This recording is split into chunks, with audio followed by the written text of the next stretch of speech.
Sorry, I'm Mr. Burt from the Ministry of Federal Taxation. I just say so in a voice, please. Please welcome from N.D.G, Mr. Geddy Lee.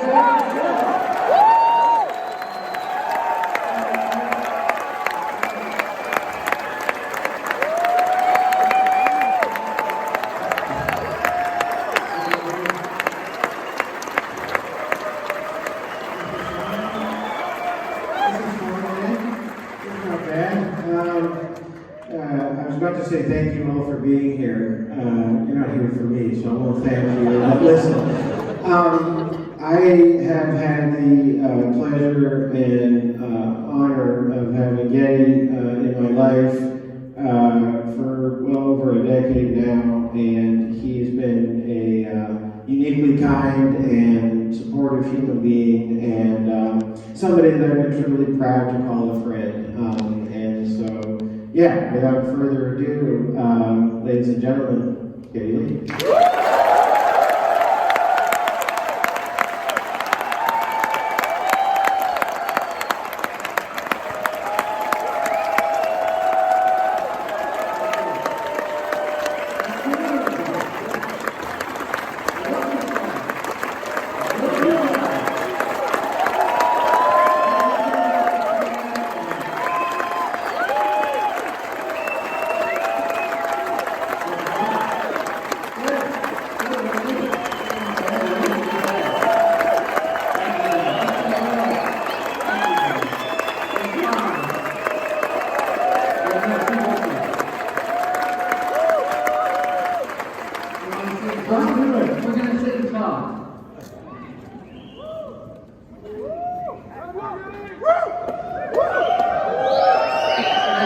Here in Montreal, especially with one of my favorite people from N.D.G.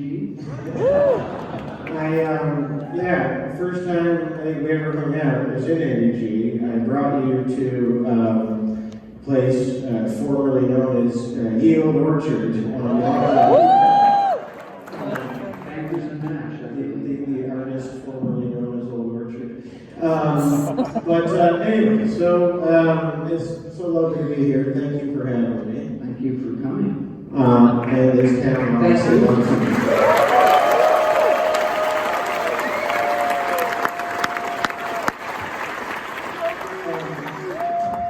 You wrote a really special book, and it's like, yeah, I run out of words. It's so kind of accessible and easy to read and full of great detail, but also it's all on this kind of bed of meaning, because your sort of origin story, the year that preceded you picking up the bass guitar was not a heavy one, and it kind of seems to inform the entire adventure. So you go into quite a lot of detail about your family's heritage. Was that something that you felt was necessary to tell your story? Good question. Yeah, this is the deal. So, what is the point of a memoir? What is the point of an autobiography? You're hoping that through this process, people who read it will understand you and get to know you a little bit, how you think and your value system. So for me, it was inconceivable to talk about that without people understanding where I came from, the world I was born into, and that included the story of my parents and how they survived the Holocaust. Because I grew up in a household that was full of those stories, and I was always meant to take those stories as cautionary tales about the fact that they survived by the skin of their teeth, and I'm lucky to be here, so appreciate life. And so that's a value system that I like to think I took with me as I grew older. And so that's why I felt important. And not only for that, I wanted to pay homage to my mom. She was, a very close person to me. And she had a remarkable life. Like, miracle life. She made it almost to 96 despite everything she'd been through. So I wanted to finally set the story straight as to what kind of life she had. So those things were important. And, you know, that stuff is, this might be too cutesy by half, the illusion I'm about to, the connection I'm about to make, but so that stuff is at least a word you could use to describe some of that stuff is heavy. You know, Yes, yeah. Say it's heavy. Yeah, and you talk in your book a bunch about, you use this word heaviosity for something that you need from songs and something that you as a listener and as a musician, as a creator. So first of all, what to your mind is heavy? Like, what is heaviosity? What makes a song heavy? Well, there's two kinds of heavy. You know, there was rock before Led Zeppelin, and there was rock after Led Zeppelin. They were not the same. And to my mind, the day that I went to see them with John Rutsey and Alex Lifeson, and we were kids in 1969, we saw them at the Masonic Temple in Toronto, and we waited. I even pawned the typewriter that my grandmother had given me for my birthday. How did that go over? Well, she never found that thing. Where's your typewriter? Oh, I lent it to a friend. That's a pretty good excuse. Yeah. When they walked out on stage, that was heavy. The music they played was heavy. It wasn't hard. It had weight. It had impact. And by the end of the concert, the rafters, you know, the plaster from the ceiling was literally falling down onto us. So that's the musical version of heaviosity. And of course, for me, heaviosity also refers to those moments in life that are so thick with import and the tough moments of life. And do you think there's a connection there? Is that, do you have, are your tastes in music heavy, you know, because of heavy shit in your life? I think the heavy shit in my life drove me out of the house and pushed me into music, so maybe it's the other way around. Fair enough. Do you remember being this kid? Like when because you now have to have this like 100-foot perspective. You've gone to, you know, before you were born, and you've gone in this book, in the trenches of every record. It seems like you mentioned almost every gig too. and so like... if I mentioned every gig, it would be 4 times as high. I'm sure people here would be fine reading that. The original book was 1,200 pages. The one I handed in to the... 1,200 pages? Not guilty as charged. You know, like a rush. Would you like to read the remaining 700 pages? You know, it's just like a Rush song. Why do a 3-minute song when you can do 13?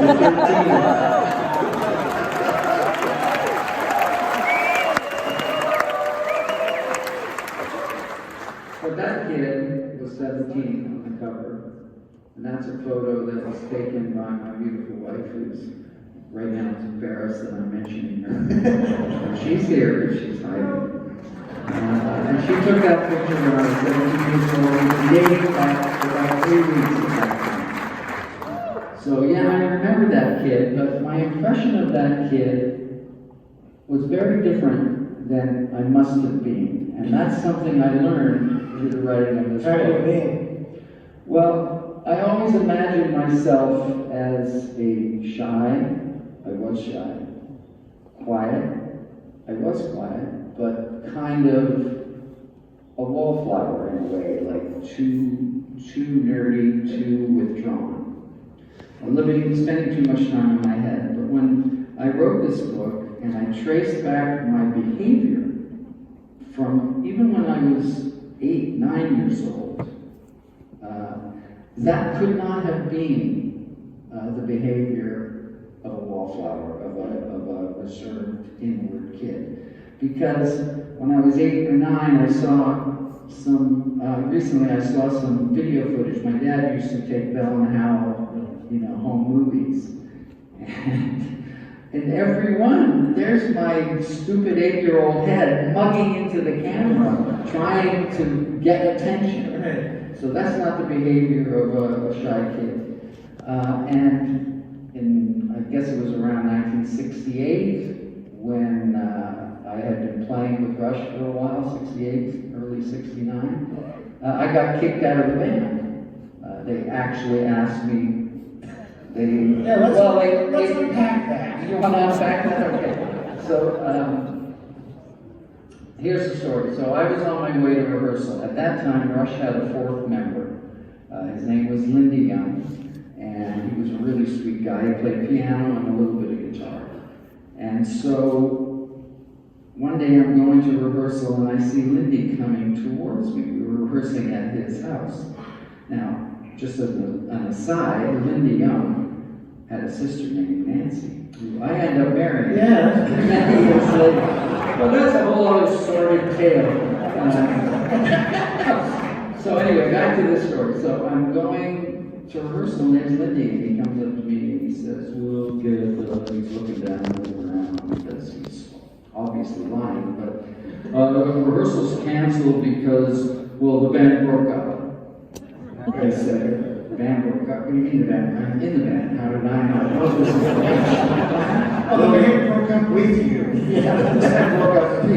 I said, "Oh, okay." So I went back home and I was kind of in shock, but I said, well, I tried to get a hold of Alex, couldn't get a hold of him.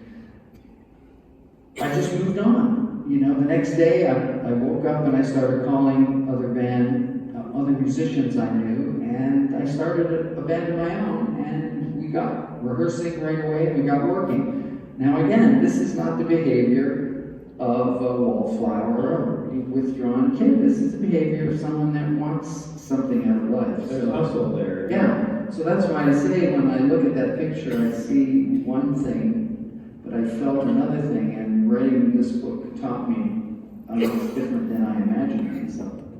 Tell us the end of that anecdote, though, how you got back into, I assume you get back into the band?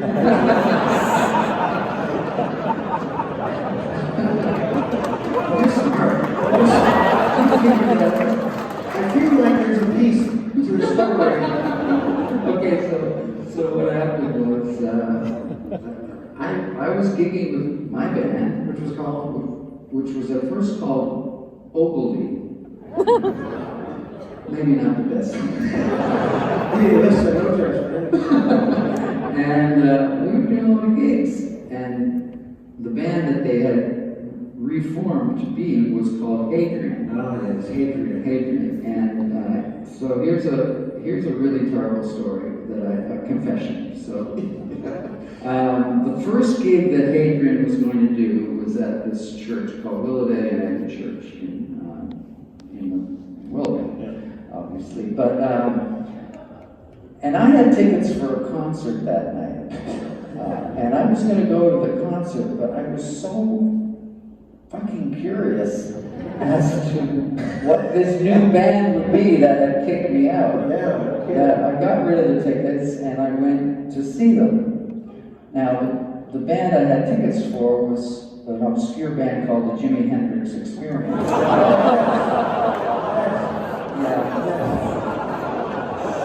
don't know if you guys are history buffs. It's pretty important. Yeah. So, but I go to see Hadrian instead. Yes. And they were so bad.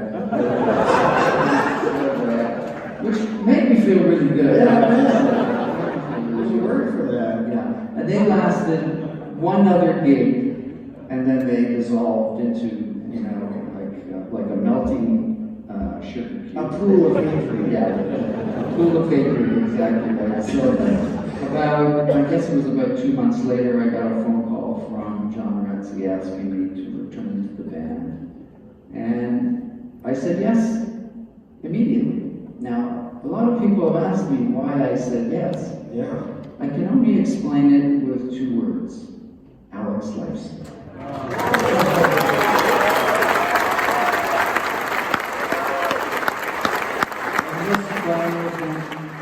And, you know, we were kind of buds, even though, and I just missed playing with him, and I thought, he's the guy I want as my fellow traveler through this musical journey. And I couldn't put it in those words then, but that's what it was. But I will not tell you that recently I interviewed Alex Lifeson about that moment. And that was very interesting. Yeah, tell us. So Alec, I invited him over to the house. I said, Al, I want to interview you.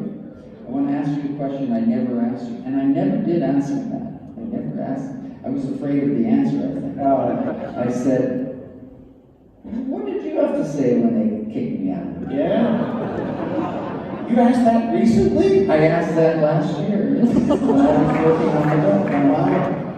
And he kind of looked to the ground.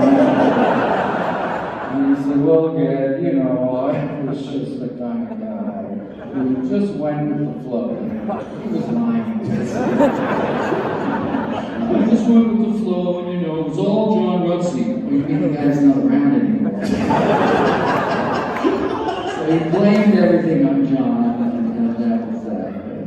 It was kind of a sweet moment, and he was really kind of sweating for a few minutes. In that, let's call it the Ogilvy Patriot Interlude. As it's known in history books. Correct. Steve Todd engraved several plasters. Was there a falling out in the friendship at that moment? Was it awkward? It must have been. It was awkward. Yeah, it was awkward. But you know what? We had the same kind of booking agent, and they were out of work a lot because they had no gigs. And I would go over to this agent's house, who turned it out to be our manager, Ray Daniels, who managed Rush for many years. And you know, we would hang around his apartment together, even though we were in different bands, because you know we were doing acid and shit like that. Shit like that. Yeah. Well, no, this is mostly acid and smoking a lot of pot back then. And Ray always had food in his fridge, so that's all we need. We hung out there, and then we'd eat all his food, and then we'd come home irate, screaming, "Where's my salami? Where's my salami?" So yeah, we were kind of friendly, you know. Well, you were friends before.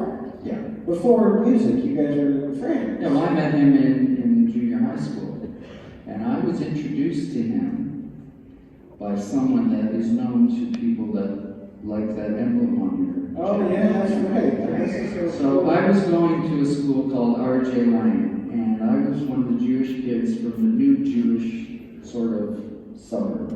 And we would get bussed into this school that wasn't too keen on Jewish kids. Yeah. And so every day going from the parking lot to the school was kind of walking a gauntlet in a way. We would get harassed and cheered and sometimes beat up. And I had this guy in one of my classes who had kind of long hair. Every summer he'd grow his hair, and then as soon as it was around hockey season, he'd cut his hair short. He knew where his priorities were. And I don't know why, but he sort of gravitated to me, and we became friends. And the minute I became friends with this guy, who was sort of a budding hockey star, even then he was revered, all the bullying sort of stopped. And his name was Steve Shutt. You might have heard. And we would go to concerts together, and we both went to see a group called Mandela. It was a big sort of Toronto band back then, and they had this amazing bass player named Denny Gerard.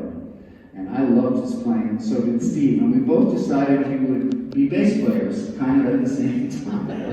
Well, it didn't kind of stick for him. But he had other skills. Okay. Yeah, he could put the puck in the net, basically.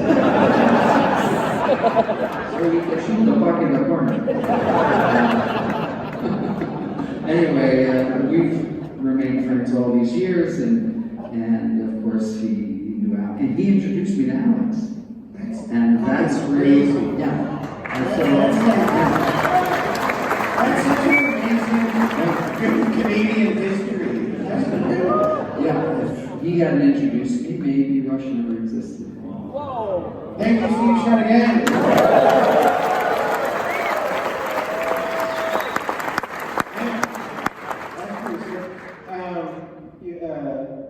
You also had another friend in this same era who has some connections to Canadian music royalty, did you not? That's right, I grew up in junior high school. My best friend was Oscar Peterson Jr.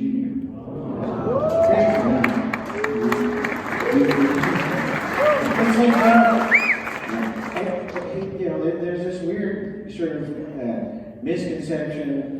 Like I'll go to Europe or the States or something, and I'll say where I'm from, and someone's like, "Oh yeah, do you know Pat?" There's a bunch of people in Canada, but then literally tell that anecdote. It's like, not really. Okay, so it was Steve Shutt, Geddy Lee, and Oscar Peterson. That was it. The population of Ontario. What the fuck? That's crazy. He was my best friend, and he taught me so much about music, I can't even tell you. He introduced me to the band, yes. We would skip off school, don't tell my mom, and we would go to his house, and we would put on records, and we would just hang out all day. And I had never heard Yes before, and he put a record called Time and a Word on. I don't know if you know that record. The Chris Squire bass sound on that record just changed my life. It was like, oh my God, I have to be that guy. Is that the kind of Big Bang moment for you? Yeah. Well, it was certainly in terms of bass sound. I mean, I already liked guys like Jack Cassidy from the Jefferson Airplane, and he had kind of a twangy sound. And of course, John Entwistle, the great John Entwistle, had amazing ripping sound. But there was something about the sound of Chris Squire's bass that took those elements and put it in a progressive context and wrote these incredible bass lines that really spoke to me. And at that time, was that word being used? Was progressive? Had the genre taken on that name yet? That's a good question. I think it had. I think it was just sort of the earliest days of progressive rock. And were you aware that this is like a niche that spoke to you? Did you find Yeah, well, Oscar and I became fanatical about complicated music. We loved Jeff Littell. We were crazy about Jeff Littell. We loved this obscure band called Vandergraaf Generator. I think they were pretty popular in Quebec, actually. Emerson, Lake and Palmer. This was Genesis, Foxtrot, Watcher of the Skies. Oscar and I went to see Genesis the first time they ever played in Toronto. And in fact, they opened for Lou Reed. Just a good combination. And Toronto was kind of a bit of a folksy town, had a reputation of a folksy town, so they didn't really know what to make of Genesis, but I can tell you half the crowd left after they finished their set, because, they were there. It took Genesis a long time to come to Toronto for some reason, and then there was a night that Alex, Oscar, and myself slept out overnight in front of Maple Leaf Gardens to get tickets for the first time Yes played in Toronto. So that was pretty cool. Did you stay for Lou Reed? I did not stay for that. I stayed for one song and let's go. I'm sure it was a bit more colorful what you said. Let's go. So one of the coolest things about this book and the entire sort of everything, the Rush story, is that it's an adventure gone on by boys and friends that carries on. How do I put this? Did you put a fine point on it? Were you aware of this is neat and this is neater because we're buddies, or was it just kind of you don't remember a time before knowing Alex? Well, yeah. I mean, what's funny is many years later we were approached. This is in the 2000s, like around 2010, we were approached by Banger Films to do a documentary documentary.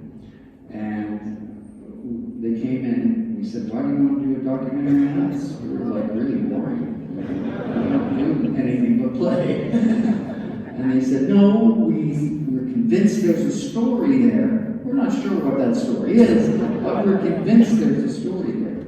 And so we said, okay, but don't come crying to me in 6 months when you find out we're really pretty boring. So they went and did this documentary, and what emerged, and what I got to witness watching it at the premiere was, it was a story of friendship. And that surprised me, that there was this connection with our audience that resonated sort of because of the nature of our friendship and the fact that we had stuck together through sort of thick and thin, and they responded to that. So I thought that was a beautiful thing to know about our band, which hadn't occurred to me before. Okay, well, I think it's probably a rare thing for people to have truly lifelong friends. And it's far easier for people to go separate ways and become different people and find other people, etc. So just knowing somebody since grade 7 or grade 8, you know, I won't talk about how old, I won't say where you're at now, but it's a length of time. That's an incredible thing, especially considering what you've done together. But also, a lot of you think that would be more reason for you guys to. You think there'd be opportunities for that to drive a wedge between? Well, of course, because we were working together. Yeah. It's a working relationship between friends. So, you know, when Neil came into the fold, Alex and I were super tight. Like by that time, we were really tight, and he was the new guy. And so, how did we meld so well? It was a very rare thing to find the third piece of the puzzle, you know, that the circle was completed with him in a way, because he shared exactly the same view of the kind of music he wanted to make that Alex and I had aspired to, but could no longer do with John in the band. Because John Rutsey was a more straight-ahead rocker, and we did not want to be straight-ahead anymore.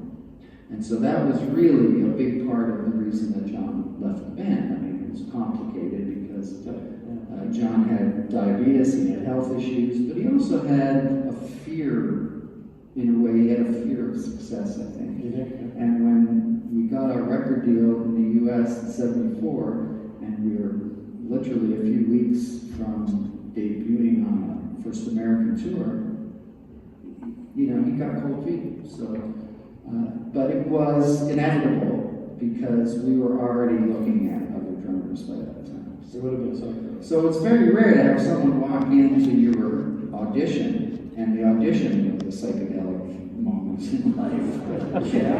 How do you get in? Well, so here's the audition. So we'd never been to an audition, let alone held one. So we didn't know what the fuck to do. So we said, okay, we had 4 drummers coming, and the first kid I don't remember at all. The second guy was a friend of ours named Jerry Fielding, and he had filled in for John when he was sick earlier that year. He was good. He was a good drummer. And then the third guy, this Ford Pinto pulled up to the loading dock. And this guy not wearing a shirt, short hair, 6'10", 6'2", sorry. Real fucking goofy looking guy. He gets out of his car and he pulls his drums out in garbage bags, basically. And he comes bounding in and sets up this drum kit, and it's a Rogers kit. There's 2 18-inch bass drums. And Alex and I are watching him really like, look at this fucking guy. This is a bit much. So he sits on behind the kit and he towers over this kit. And then he starts to play triplets. I mean, triplets like... And I'm like, yes, I'm very happy. And Alex is like, whoa. And so we start jamming. We start playing songs from the first album. And then we jam on this piece of music we'd written at 7/8 that John had no interest in. And and he was like locked. And so it's like, this was the drummer of my dreams. You know? And I'm not like this.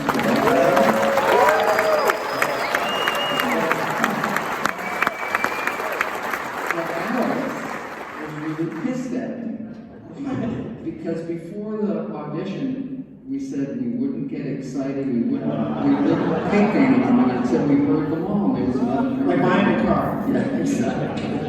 And so I'm talking to Neil about what kind of books he reads. He's talking about Tolkien, what kind of comedy does he like, Monty Python, everything fit, right? Yeah. And I was sitting there the whole time like this, with my side eye. And so Neil leaves, and he's like, and I said, what's the matter? And I'm sure Neil thought Alex hated him. So the next guy comes in, and he sets up his drums quietly, and he had written charts for all the drum parts. Oh, God bless him. Yeah.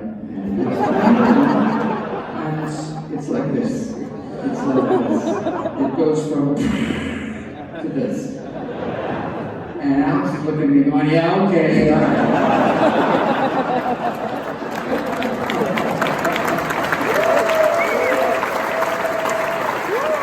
so the next day he called me and said, you're in.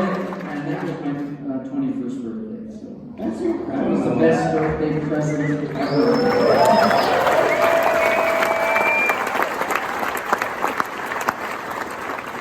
And like, this is a good time to kind of get into sort of like the creative process, because now you have the Three Musketeers, and you are, there's like an equal amount of kind of respect and appreciation for what everybody's doing.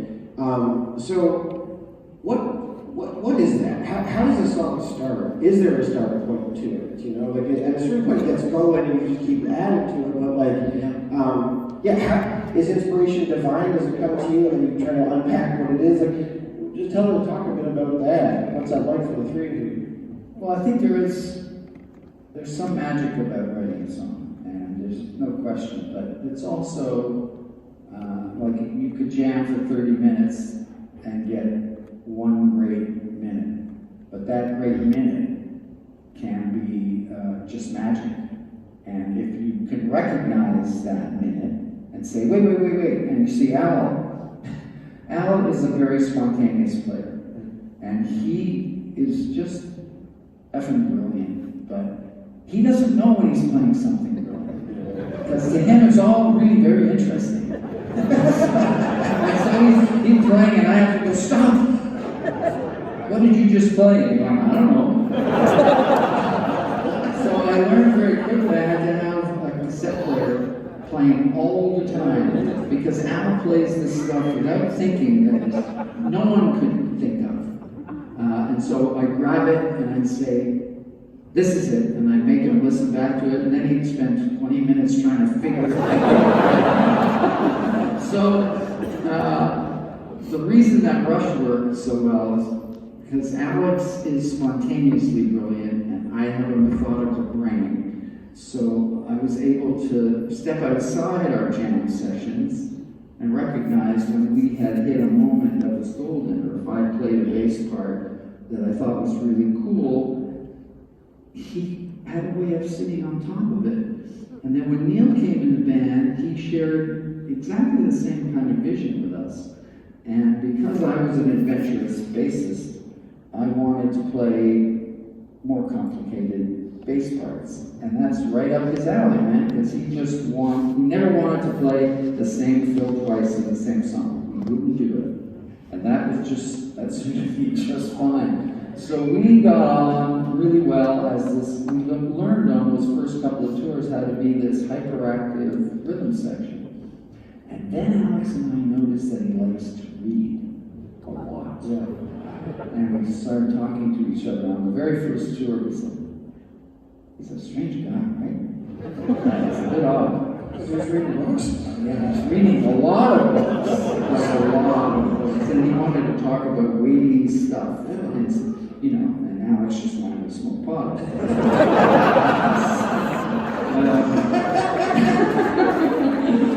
So we finally got up the nerve. We said, "Have you ever thought of writing lyrics?"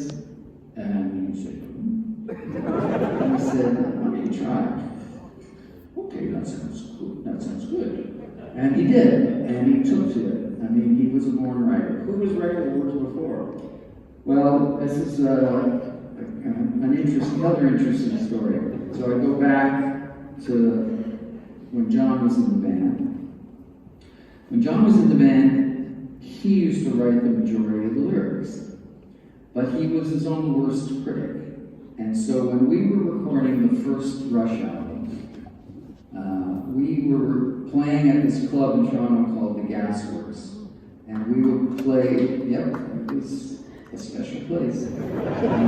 We would play anywhere from 3 to 5 sets a night, and we would finish at 1 in the morning. So we would 3 to 5 sets? Yeah, we would do like 3 40-minute sets, a 30-minute set, and a 15-minute set. So you were always like this? Yeah, it's good for your fingers. Really good for your chops. Anyway, we would load out at around 1 a.m. At the end of the night, we'd load into this, U-Haul rental thing, and we'd take the gear over to this studio called Eastern Sound Studios, used to be on Yorkville. And we had, I think, 3 or 4 nights booked all night long. So we'd record all night long, and we had this producer that was sort of assigned to us. We didn't choose him, we didn't know anything about making a record. And so on the last night, I was supposed to do all the vocals, and John was supposed to deliver the lyrics, but he never showed up. And when our roadie got a hold of him, he said, I hated them, so I tore them up. What? I was like, oh, great. What time is it? 3 in the morning? So I had to sit down, and I had to write all the lyrics the best I could, because I had already been singing some sort of made-up lyrics on the spur of the moment. Because that's how you start, kind of Yeah. stab, right? Yeah, exactly. And so the first album, I ended up writing all these lyrics. Alex wrote one song, and I wrote pretty much all the others. But it was not something I really felt comfortable doing. So when we found this brainy guy that might do that gig, we said, "It's all yours, buddy." And thankfully, he turned into Neil Peart. No kidding.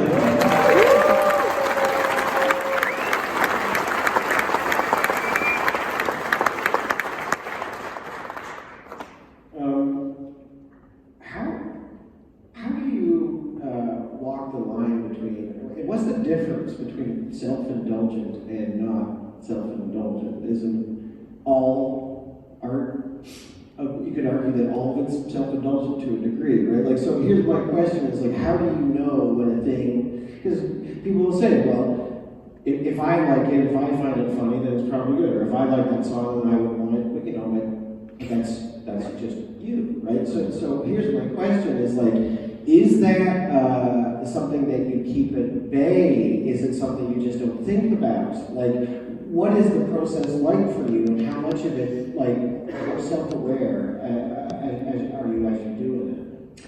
Well, I think when you're a band that, like we were, you start with real high ambition. And so there's no such thing as self-indulgence. Right, because it's all self-indulgent. All of it. As we got more sort of sophisticated and knew the difference between, writing a piece where we sort of disappear up our own assholes and the Fountain of Lamneth or something.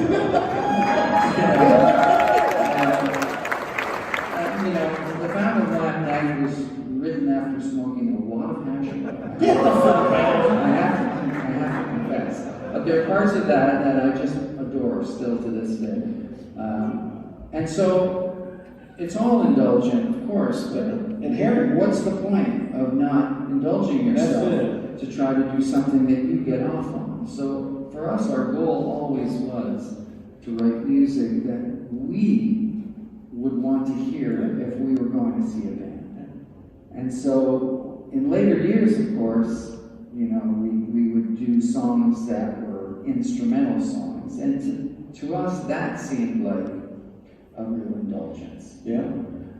But it was also the most fun because we didn't have to adhere to a script. And, you know, a set of lyrics is a script, and you have to be faithful to them. As we became more, I hesitate to use the word sophisticated, more experienced songwriters, you started to understand the rules of songwriting and when to adhere strictly to the lyric and when to break away from that. But in the early days, we didn't have any worries about that. We didn't care. And maybe that's why some of our early records are uneven, but at least they're honestly uneven. You know, we allowed ourselves to make mistakes in public and learn from those mistakes.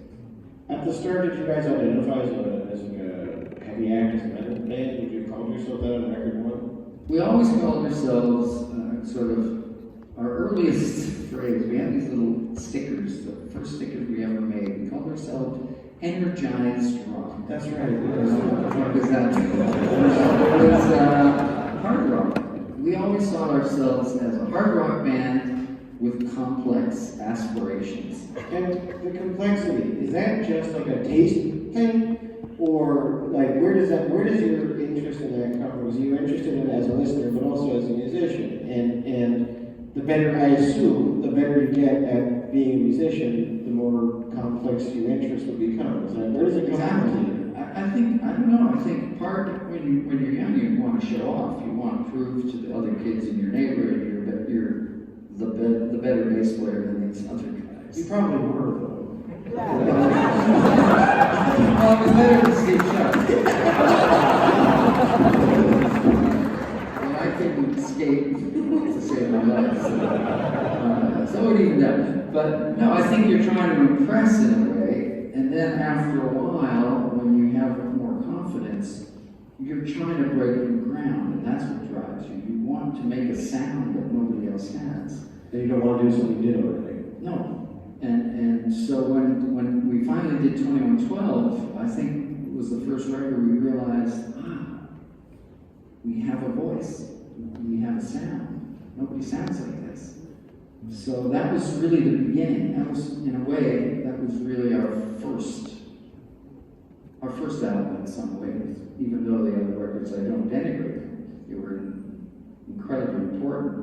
But that was the beginning of us on our journey to see how much better we could get, how much more complexity we could add to our band, and then we went off on side tangents. You know, once we did Signals after making pictures. Signals, which was written It's been a bit of time. a lot of time. How many records did you make in the studio with all things? I can't even count them all. You guys probably know. How many did we make? 7. Thank you, sir. But the complexity was really important to us. And even when we did Power Window, was it Power Window? No, Permanent Waves. After we finished Hemispheres, we kind of felt like we were getting into a formulaic groove with these sidelong pieces. So we could kind of predict our reactions, and when you start being able to predict your writing style, it's time to change it. We really believed that. And so Permanent Waves was born out of a desire to be completely different and try to accomplish in 7 minutes what it used to take us 20 minutes to accomplish. So we wanted to go through all those emotions more quickly and all those movements more quickly, and that's how some of those songs were born. You guys have a sort of interesting relationship with like pop, because you did have some singles that are still getting a shitload of radio play, but you go to great lengths in your book to mention how like that was never what you were in it for. So at what point does the record label stop breathing down your neck asking you for a hit? Like After when you make them a bunch of money, I assume. Yeah, well, after 2112, They fucked off. well, they admitted that we haven't got a fucking clue what this band is all about. They signed us expecting bad company, and we write a song on the first album deal, a 10-minute song about dogs in space. So, that was the first Wait a second. We didn't buy this product. We bought into something else. And then the next record is a 20-minute Fountain of Lamneth journey. So they were so relieved that 2112 was doing as well as it did, even though they had no clue how to promote it because it was a sideline piece about set in the future. But they just said, okay, we don't understand it, and our management said, we don't understand what they're doing, but let them do it. We're doing something, right? Yes, let them do it. That's amazing. I know you are a big movie nerd. Were the other two guys as well? Not so much, you know. Alex, he liked funny movies, but he wasn't really a film lover. Neil appreciated film, but not to the. I was really the most interested in film. And was there a feedback loop? Did the movies inform the songs that you wrote? Oh yeah, I think Citizen Kane and Xanadu go hand in hand. Yeah. Right? It's not just the coincidence of the opening setup of Citizen Kane, but you know, the Samuel Taylor Coleridge poem is what inspired me to write that story, but it was very synchronous in some ways, moved to the opening of Citizen Kane. So, I used to bring all these films onto the tour bus and we would watch them, and they would really appreciate some of them.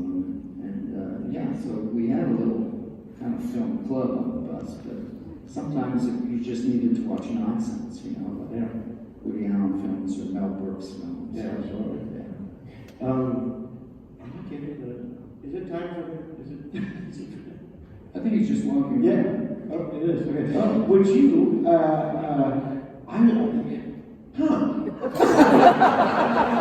just came to me. Would you care to read an excerpt of your book for the audience?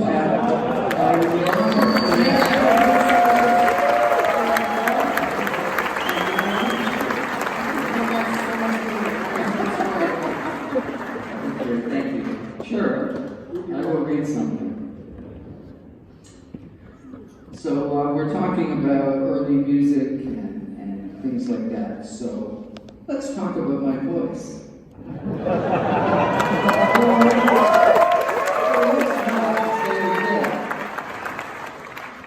I liked singing from a young age, and I wasn't insecure about it.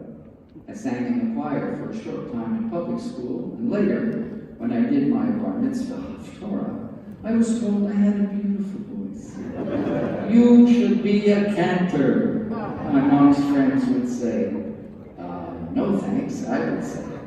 At that point, I wasn't screaming like the damned howling in Hades, as my reputation would later have it. I would soon be singing cream songs and blues songs in a sort of tenor soprano, or if you prefer, a soprano castrato style. I was a fan of guys with a higher range like Stevie Marriott and the Small Faces and Humble Pie. Humble Pie's Live at the Fillmore was hugely influential to me, and most of my peers.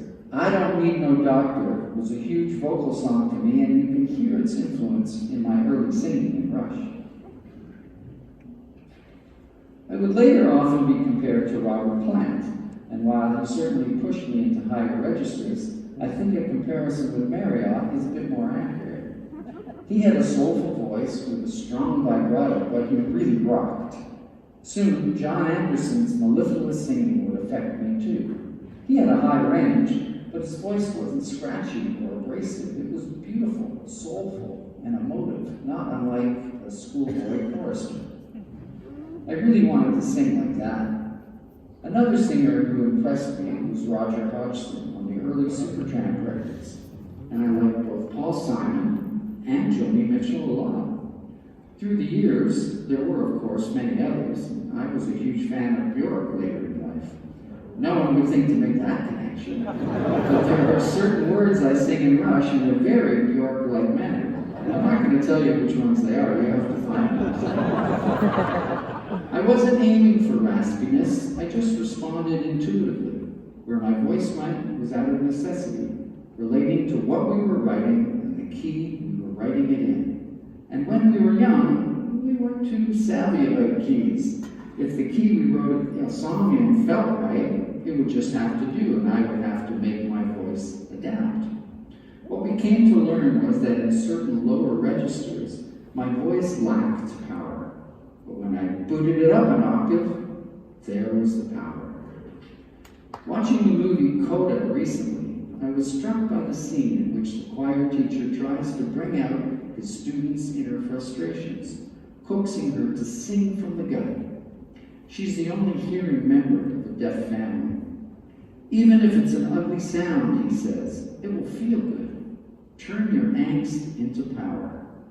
And it dawned on me that my earliest vocal style may also have been rooted in my childhood. Listening to the stories of what my parents had endured in the concentration camps, and suffering all that bullying and alienation, so that when I began to sing, it all came rushing out like a screaming banshee. I was releasing all those suppressed emotions just by stepping up to the mic and screaming, "Yeah! Oh, yeah!"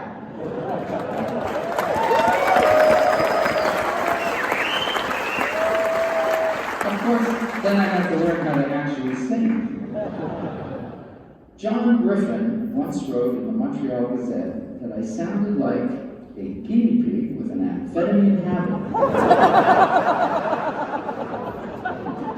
In Circus, Dan Newber said, if Lee's voice were any higher and raspier, his audience would consist exclusively of dogs and extraterrestrials.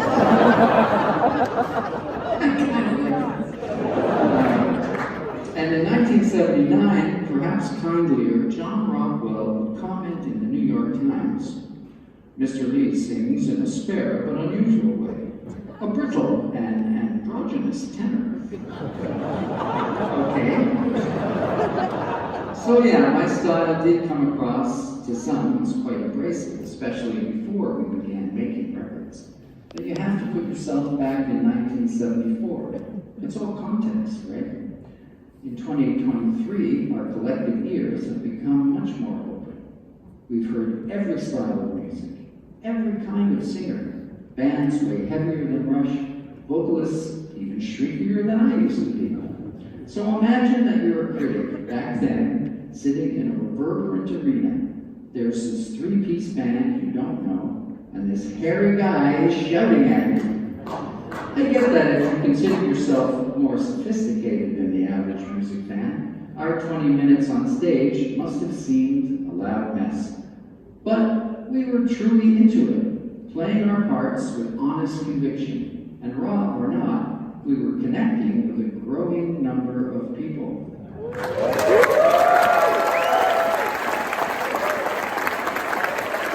I was not the official tastemakers are the last to know. Each new Rush album gave me another opportunity to improve as a player and a songwriter, but especially as a singer. It likely became so important to me because of all the heat I took for my voice over the years. And sometimes my attitude was like, hey, you don't like the way I sing? Well, then I politely invite you to fuck the fuck off and move along to something more suitable to your sensitivity.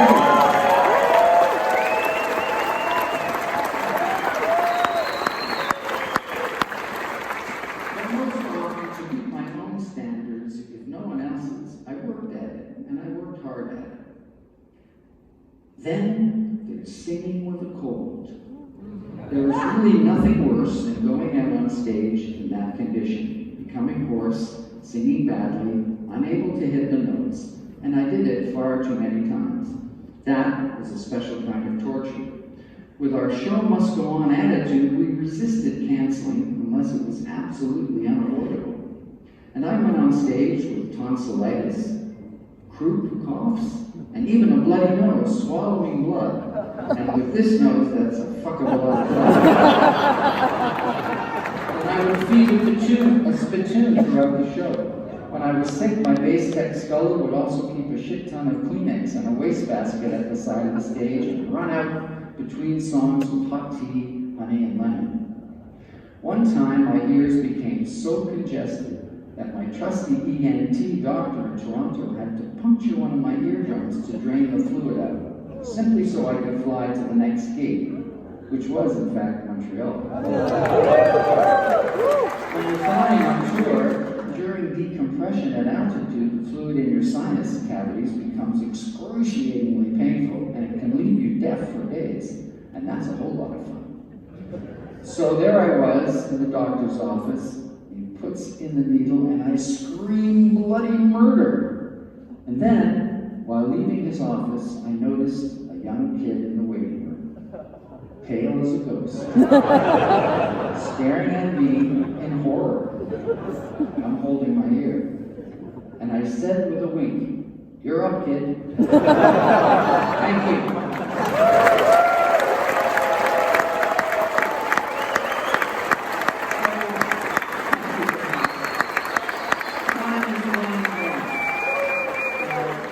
We're going to take a short break. I'd like to thank Jay for that first half of the conversation.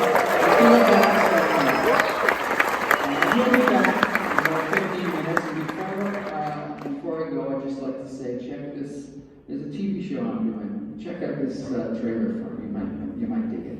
Thank you. See you soon.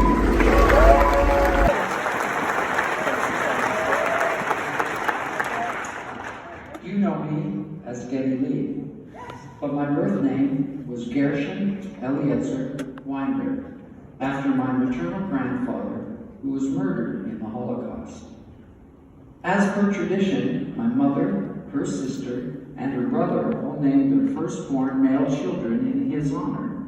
My two cousins and I, all of us born within a couple of years of one another, were given that same first name, Gershon. In the old country, my family spoke both Yiddish and Polish, the former being the language they used at home, and whenever they didn't want the Poles to understand what they were talking about. So my family all had both Yiddish and Polish names too. My mom, for example, was known as Manya and Molka. On most of the official documents I've found, their Yiddish names were used, but sometimes spelled unrecognizably, as they would have been pronounced by some bureaucrat in the Polish or German government, or, after the Second World War, the International Refugee Organization. As was the case with my grandfather, who I've seen referred to as Gershon, Gerzon, Gershon, and Garjan, identification for the emigres was never a simple matter. My father's name, for example, had its own set of complications. His full Yiddish name was Moshe Meyer ben Aharon Halevi, a mouthful. Yet I recently discovered his old passport, in which his name is spelled out as Moshe Wainrib, and its anglicized translation, Morris Weinrib. I'd never even heard the name Moshe before. My mom and our family usually called him Monya, Moshe, or simply Morris. Clear as mud, right? After 11 days at sea, on December 20th, 1948, the ship carrying my parents from Germany docked in Halifax, Canada. They barely spoke any English as they walked down that ramp, so when they registered with Customs and Immigration, the official came up with anglicized approximations of their name, beginning with the same first letter. There's an oft-told fable, by the way, about a young Jewish boy arriving at Ellis Island in New York. An immigration official asks him his name, and the fearful child responds in Yiddish, "Schon vergessen," which means, I've forgotten. And the official writes down, Sean Ferguson. Anyway, Manya became married, Moshe became Morris, and in turn, when their children were born, they gave us each a Jewish name and its English equivalent. In my case, Gershon and Gary. My middle name is Eliezer, but from kindergarten through the end of public school, I answered at roll call to Lorne. Gary Lorne Weiner. Confused? I was too. When I turned 16 and was preparing to apply for a driver's license and a Canadian Federation of Musicians card, I asked my mother for a copy of my birth certificate, which she duly requested from the government. When it arrived, I opened the envelope and found myself listed as Geddy Lee Winder. What the fuck? Mom, I said, what's going on here? It says my real name is Lee, not Lauren. She looked away, thought about it for a moment, and said with a sheepish laugh, Oi, Take, yeah, I think maybe you were Lee. It was your cousin, he was Lauren. I forgot. Huh? You forgot? I'm not sure what freaked me out more, my sudden loss of identity, or the fact that my own mother couldn't remember my effing name. I recently discovered that my cousin, Gary Rubenstein, was in fact, the actual recipient of the middle name Lauren. The best explanation I have for the mix-up is that since Mom would have been speaking English for only a few years by the time I was born, the anglicized take on Eliezer was, for her, just an afterthought. And after she and her siblings made a group decision for each of their kids, she simply misremembered which one they'd agreed on for me. But wait, there's more. My mother used to call me Garshin at home, saving Gary for when we were out in public.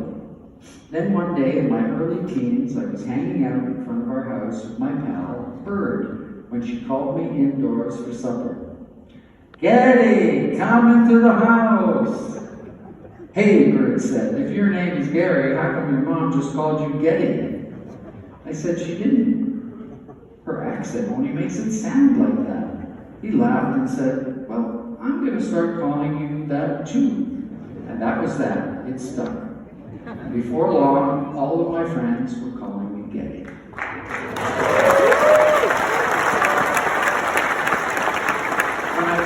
The Musicians Union application form asked for profession, stage, or band name, and I thought, how cool. And perhaps I should be ashamed of this, but frankly, Winder sounded too Jewish for me. I was trying to fit into a less ethnic world, and I didn't think it sounded very rock and roll. Lennon, Plant, Clapton, Moon, Hendrix, now those were effing rock star names. In an attempt at self-justification, I asked myself if Robert Allen Zimmerman had the similar feels before he became Bob Dylan. So I combined my nickname and my middle name to create a professional moniker for myself and legitimize my new aspiring identity. A few years later, I took that even further and changed my first name legally to Geddy. By then, even my siblings were calling me Ged or Geddy, so it was all good. To people who asked, I'd explain that it was like in Leave It to Beaver, where the kid's real name was Theodore, but everyone, even his parents, called him the Beaver. So I had two identities right from birth, and now Geddy Lee made three. Thank you.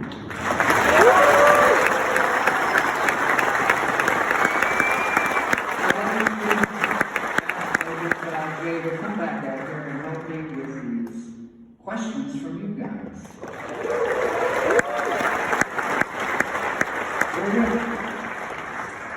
Before we begin, what was that music that took us out of the tradition?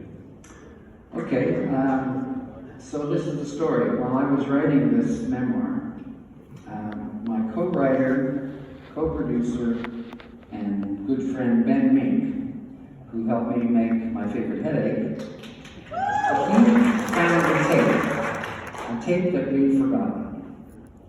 On that tape were two demos. He sent them to me and I put them on, and I had forgotten that we had written these songs. And they really sounded cool. But I didn't know what to do with them. I thought, well, it's the memoir. Maybe I can use them in some way as a historic relic.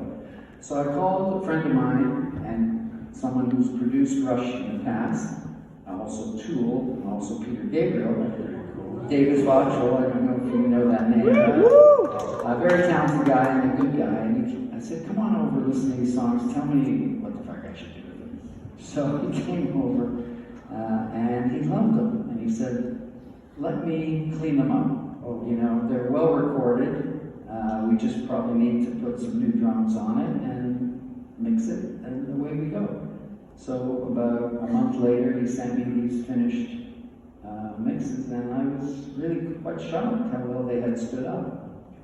Now, let me explain why they never made the original record. The first song was called Gone, and I wrote it a number of months after Neil's daughter Selena had passed away.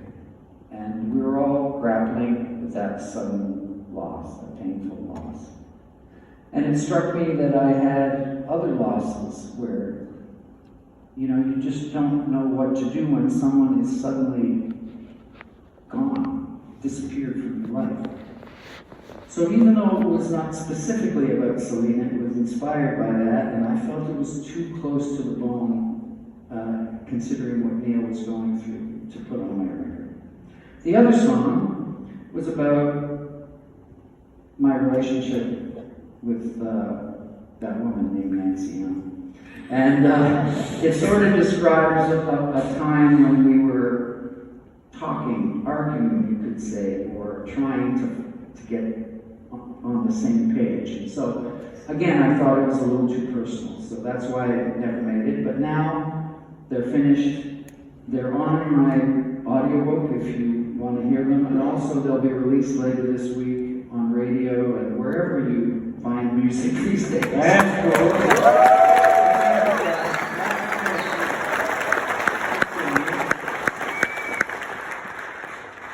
We get these audience questions? Let's ask you a question. The first question here is from an aspiring guitarist from Furry, British Columbia, named Alex Lifeson. Oh, there he is! Horrifying. He wants to know, how well did you know the band? Okay. Obviously, I have to explain that photograph. Yeah. That's Alex in that photograph, under that bag. So the story goes like this. When we were doing our first tour, we were playing with Kiss quite often. And, you know, Kiss is very busy after a show. They have things to do. And they do parading through the halls. And sometimes in costume, because if they take their costume off, nobody knows who the fuck they are. So, anyway, Ace Frehley was a little different than the other two, and he liked to get high, as we did, and so we would go to his room every night and have a good time, just party and laugh. And one time when we went to Ace's room, Alex had drawn this face on this laundry bag that we used to find in a Holiday Inn room, and he poked holes out for the eyes. And he was wearing these stretchy stretch pants, and he put his hands in the pants so that they came out at the knees. And then we put this thing on top so we could see. And he would talk in a voice like this.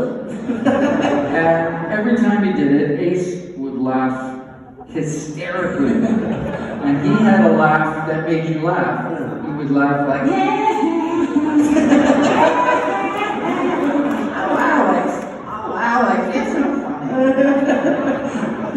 So that was the bag, and the bag performed many nights after a gig in the Holiday Inn. So thank you, Al.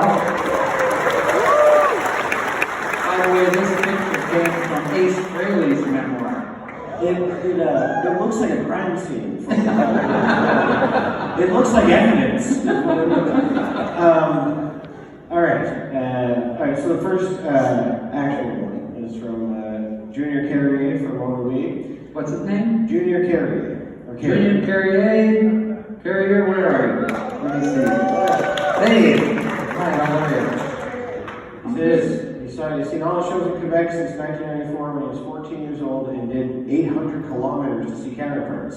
Wow. Jesus. He asks, which Rush song is the hardest to play for you while singing?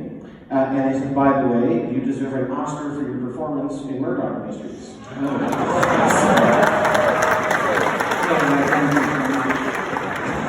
I love jazz, I really do. The hardest song to play and sing that I've ever written was The Anarchist from Clockwork Angels.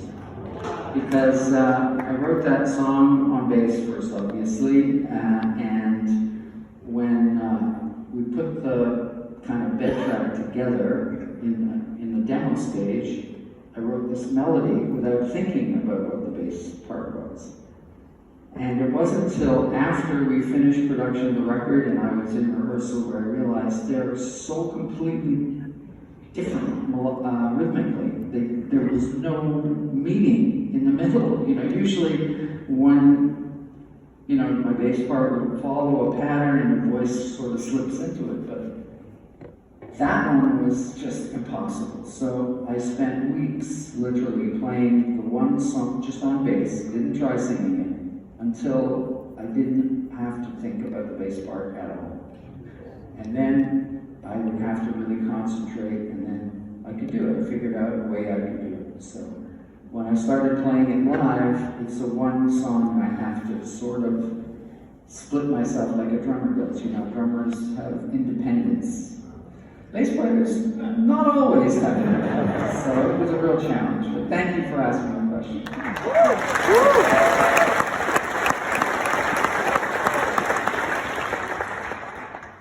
The next one is from Maddie Franco from Montreal. Maddie Maddie Franco. Where are you, Maddie? Nice. Hi, Maddie. It says, I'm a 17-year-old bassist who finds Geddy to be my inspiration and Rush to be my favorite band. Attaboy.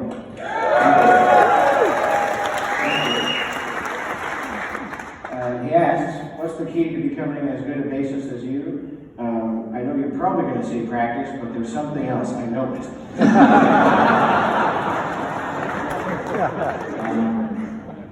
There's nothing else. No, there's nothing else. It's just, you just have to play and play and play and listen. Listen to the drummer. Listen to where the bass drum beats land. And try to make sure that your role as a bassist and the drummer's role as a bassist, as a drummer, are the same. Because you make each other better. And one thing we used to do, Neil and I used to do this, when we finished a bed track, we would always run off a version before the guitars came on. As Neil used to say, before the guitars wreck everything.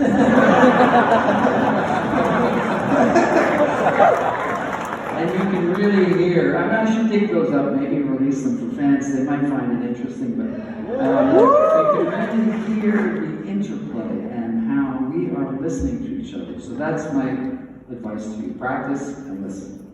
Thank you.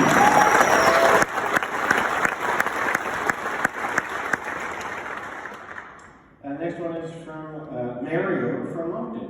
Mario, where are you, buddy? Hey, nice. Yeah, so he stood up. There you go. Almost super awkward. But he's very well written. He says, I just want to say thank you to you, Alex and Neil. I'm 28 and your music was the anthem of my childhood. Now that I can better understand / study the lyrics, I never cease to be blown away. Thank you for your hard work and humbleness throughout. Thank you.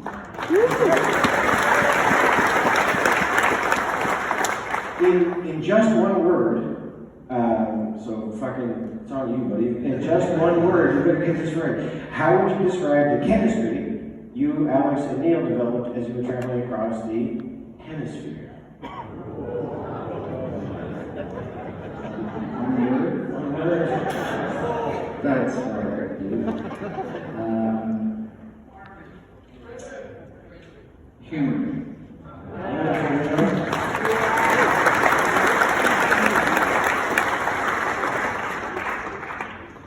Next one is from Perrin Wolfson from Laval. Perrin. Where are you at? Right there. How are you? He writes, Geddy, I feel I and others owe you an apology. That's a hell of a start. Last time you did this, we pummeled you with questions about a reunion, more live shows, or maybe a residency. All the while you were internalizing a terrible reality of the fact that your dear friend and our hero Neil would not be long for this world. On behalf of all of us, sincere condolences and a heartfelt apology. Given this, my question is a simple one. How are you doing? That's a wonderful question.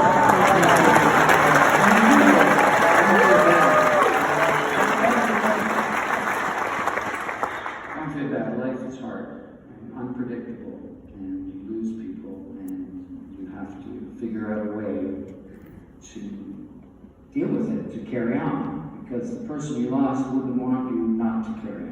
Wouldn't want you to be stopped in your tracks. When Neil was ill, and you go to visit him, we would want to talk about his illness, and he wouldn't want to talk about it. He would just say, mustn't grumble. He was stoic as hell. Right to the end, mustn't grumble. And if you wanted to ask him about his treatments or anything, he said, oh, I'm not talking about that. And he would prefer to laugh. He would prefer that for Alex and I to make him laugh. And nobody made him laugh more than Alex from his raw, wild humor. Or me making fun of Alex. That he really liked it. So when I make fun of Alex here, I'm carrying on a tradition in Neil's name. But I'm doing well. I'm doing well. This book really, writing this book was very cathartic for me. And I feel like once I'm finished this period of my life where I'm doing this odd thing, talking to you and talking to different people on stage, maybe I'll get back to my day job. Time will tell.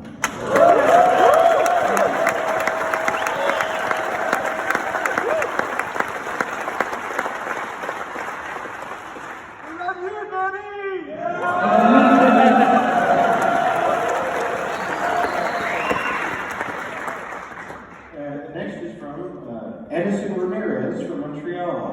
Where are you, Edison? Up here.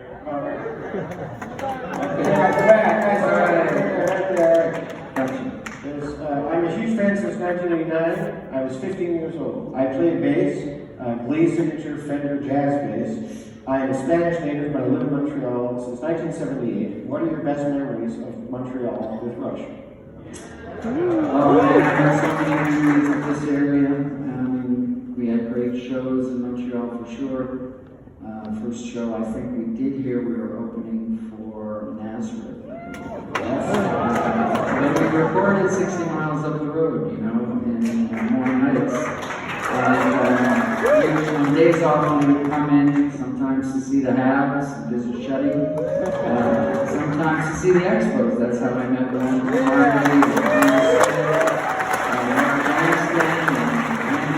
All these guys played for the Expos, so I have very fond memories of all that and the lifestyle. And of course, you know, Neil lived in Morin Heights, just outside of Morin Heights, for many, many years. It was really his happiest place. So I don't know what, I can't say enough about Montreal. We even studied French on tour so that when we came to Quebec to record, we could speak to people in their language, not ours.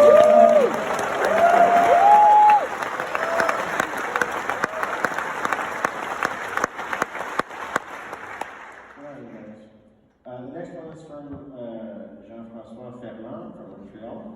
Jean-François? I think he's over there. Something tells me. My spider senses are tingling. All right. He says, I'm grateful for the recordings Rush made at the studio in Morin Heights. You were the executive producer of the great Exit Stage Left concert video that was filmed at the Forum in Montreal. But the video only lasts 60 minutes, and many songs from the show are missing. Can the full concert be edited, upscaled in HD or 4K, and released in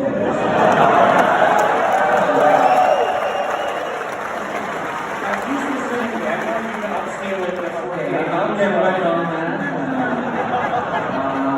Sorry, I'll get on that.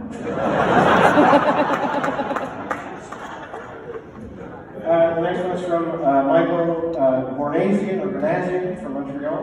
Where are you, Michael? I hear claps in the curtains. Oh, there we go. Hey, there. I see. Thank you for all the music, and thank you for this book. Geddy, I was in Warren Heights last week to attend a funeral. While there, I decided to pass by the old site of the studio. 2 questions. 1, can you share some anecdotes about working up there on so many great albums?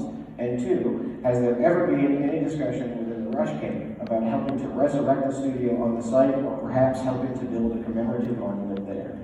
Interesting question. Well, I'll give you anecdotes, that's for sure, because I have so many stories from those years. One of them, which I'm very fond of, is the fact that when we first started recording there, we were only there for a short period of time, but that was during Permanent Waves. But when we returned, we were there for quite a long time. And during that time, of course, you need to do something to pass the time when you're not recording. So after dinners, we would play volleyball, and they set up a volleyball court for us right outside there. And we would play right through into the winter. And that was a pretty cold winter. And so, how did we stay warm in the winter? And sometimes we play after our sessions, you know, so you're there at 11 at night and you're playing till like 1 in the morning. Not really the best thing for your hands, I might add. But so we would warm ourselves by imbibing in frozen vodka shots, and you know, there were certain other stimulants that could keep you from numbing from the cold. They would numb you from the inside instead. So I have a lot of great memories playing volleyball, and we played every time we went back to the studio. We always hit the volleyball court, and then eventually, when they put lights in, we could play way well into the night. So that's just one. Another story I could share with you is during moving pictures, we decided at a boredom that we were going to film a talk show. And this was in the lounge while, you know, maybe one of us was doing overdubs or when they were mixing. And we created a show called the Jack Secret Show. Jack Secret was my keyboard tech. And he was a guy who was always, you know, 6 joints deep. And so we said, I mean, he should be the host, for sure. And our tour manager, Liam, was his co-host. It was like a mock, you know, talk show. And Alex played Suzanne Summers. And I was very smart, you see, because I volunteered to be the cameraman. So when you see evidence of it sometime long after we're gone, you won't see me. What about the plans to resurrect the studio? I'm not really involved in what that's about, but it's really not my thing, you know. I wish them luck. It would be great if they could, but you know, the industry has changed a lot. Everybody has a studio in their phone, pretty much. So I don't know if studios like that really can be a thing anymore. You know, people prefer urban environments or have them in their homes. So it would be nice. It'd be certainly nice to see some sort of monument, especially since Neil lived in that neighborhood. So thanks for your question.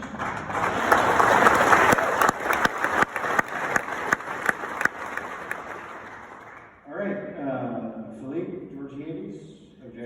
Georgiades from Montreal. Yeah. Where are you, Philippe? Hi, there. Huge baseball and Rush fan. If you sell enough books, will you invest and bring the Expos back? I'm sensing a thing here. You want me to rebuild the studio and write the Expos? I think you got the wrong Geddy Lee. You better call John Paul. I would love to see the Expos here, and my good friend Warren Cromartie keeps trying to get the Expos back here, and it might happen. And if it did, would you guys go? Yeah! Well, I would do whatever I could to help that happen, because the Expos were really my first baseball love, aside from when I was a kid. When we used to record in the studio, there was a wonderful cat who was the assistant engineer named Robbie Whalen, and Robbie and I would listen to Expos games on the radio after dinner. We'd go back to the studio early so we could listen to the broadcasts. And of course, Warren Cromartie came to visit us one year at the studio. That was pretty funny. It was pretty cold, and he's from Florida. He really loved it cold.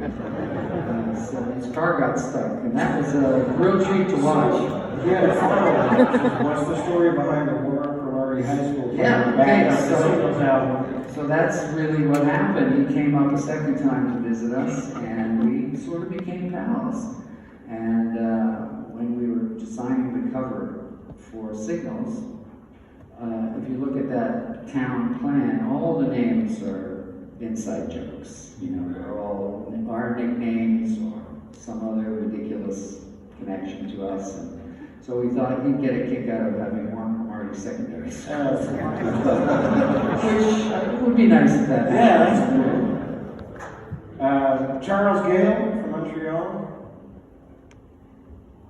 There you go. All right, Charles. He's a longtime fan, longtime bass player. Geddy Lee, we're known for playing the iconic Rickenbacker bass. Why did you switch to Fender? Okay, that's a good question because a lot of people don't know that. Believe it or not, I love the Rickenbacker. I played it for years. Rickies are a little unwieldy to play, to be honest. Excuse me. And but that didn't prevent me. But they were also very difficult to get a particular sound out of. So I used to spend a lot of time working with the engineer to get the sound I wanted out of them. And then one year, 1980, we were having trouble with a song called Tom Sawyer. You know, a little, kind of a deep cut on the track. And the Ricky wasn't doing it for me. So my producer and I think it was our engineer Paul Northfield, who I think is in the audience. Hi, Paul. You're here, right? We thought, well, let's try this jazz bass. And my God, it sounded so much like a Ricky. And years later, I forgot I hadn't played the Ricky on that song. So when we worked, years later, when we did the Counterparts record with Peter Collins producing and this crazy dude named Kevin the Caveman Shirley engineering, he had heard that record and he'd known the story about Fender, and he said, he's South African, living in Australia, a very weird accent. I can't even begin to imitate it. I quite like it. He said, Geddy, you have to use that Fender. And I said, why? He goes, because the other one's shit. Okay.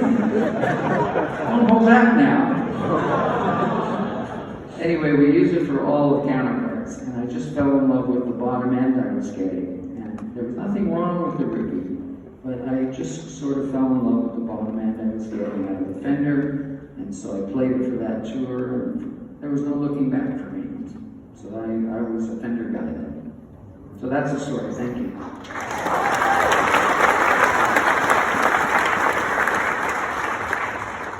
We've got Laurent Watt from Ottawa. Laurent. Hey! You see? He said, I started selling my baseball memorabilia collection in the spring of 2022. It keeps the days busy. I wish you lots of fun revisiting your collection and for your sales. In baseball, are you for or against the new pitch clock? Well, I'll tell you, when I heard about it, I thought it was ridiculous. But after a season with it, I love it. I think it speeds up the game in a good way. I don't think we've lost any strategy. I've lost a lot of guys scratching their nuts and walking around. So I can live without that. I'm not crazy about the ghost runner in the extra inning, so I don't like that, but I do like the pitcher. Thanks. All right, so the last one here is from Rob Lozo from Ottawa. Rob, where are You exist? Nice. Nice. This is a first-year Rush, 11 years old, and he's 57 now. when my buddy borrowed, in quotes, his older sister's copy of 2112 and put it on. We won't talk about the fight they had when she found out. It was a world-changing moment for me. He says, I remember thinking, wow, what is this, and how do I find more? I was so proud that you guys were Canadian. Rush has been a constant through the good times and helped me to get through the bad times of my life ever since. The 26 amazing live Rush shows that I went to are the top of my favorite memories. Thank you so much. 26, good on you. Thank you.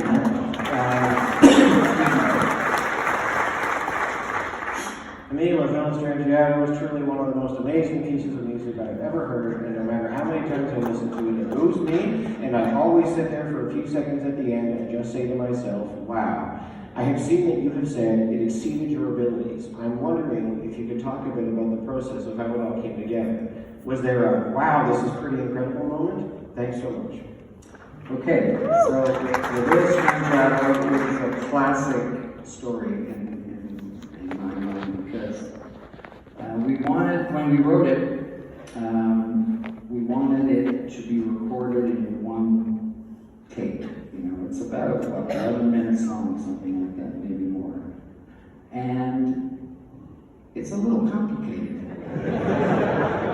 So I think we wrote it right at the studio when we had arrived and were staying at a place down the road.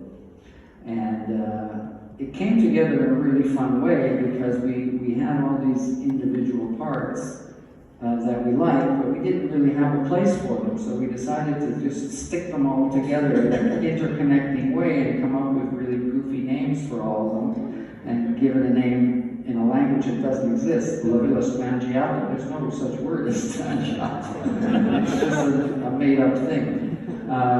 But when we came to record it, it was really a motherfucker. I mean, it was really hard. So we tried for days and days laying that track down, live, basically live.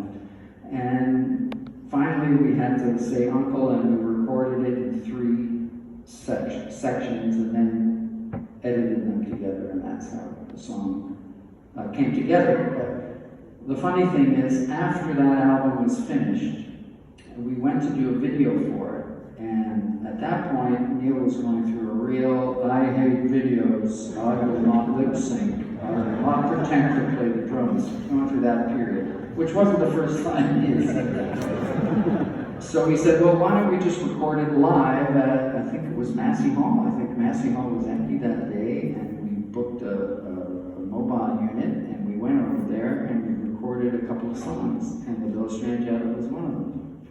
And wouldn't you know it, one take. And they said, why was it so hard in England? Anyway, thanks for your questions, and thank you all for your questions.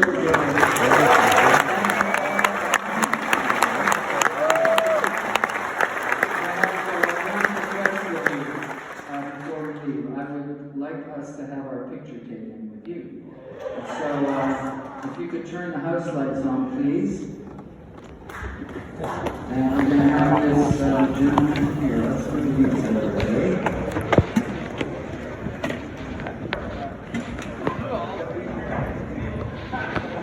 Thank you, man. Okay, so I want you guys to make yourselves as noticeable as possible. Try not to block you.